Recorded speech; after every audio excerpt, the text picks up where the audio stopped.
Hello everybody and welcome to Monday Morning Must Knows. My name is Merlin Rothfeld and it was a really crazy wild week. As expected, we've been in this wonderful bull market. I really felt that as we went into that August 1st trade tariff deadline, we're going to start to see things drift down a little bit because of that shock and awe that President Trump likes to do. And lo and behold, what happened? What did we get? Well, let me show you. We had a little bit of shock and awe. And what I mean by shock and awe is we have tensions building up between the U.S. and Canada. And as you heard on Friday, President Trump slapping a 35% tariff on Canada.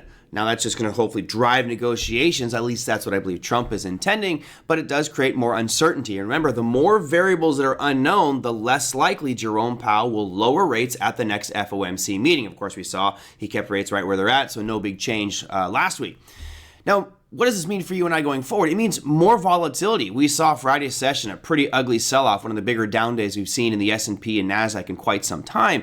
But that doesn't mean that this market bull rally is over. Certainly, I'm a believer that once we start to get these deals done with the major trade partners like China, Canada, and Mexico, once that's off the table, I think we'll probably head back to bullish markets. But until then, expect significant volatility. Now let's move on to other topics. Let's talk about earnings. That's right, we've got stuff on the earnings calendar, and there's quite a few names. It's really like a giant energy week this week. So let's kick things off on your Monday session. We've got the AI darling Palantir reporting earnings, Vertex Pharmaceuticals, and Diamondback Energy. As I said, there's a ton of energy companies reporting this week.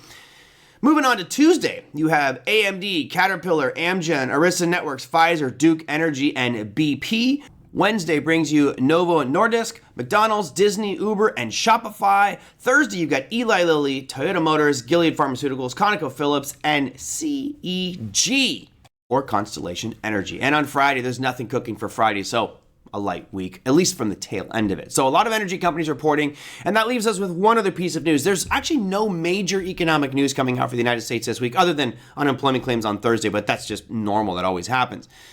This week, we do get a rate announcement from the UK. The Brits are going out with their Bank of England rate announcement, and that's going to happen on Thursday. As you can see here, the expectations are that we're going to see rates drop by 25 basis points from 4.25% down to 4%. And it looks like kind of a landslide victory there.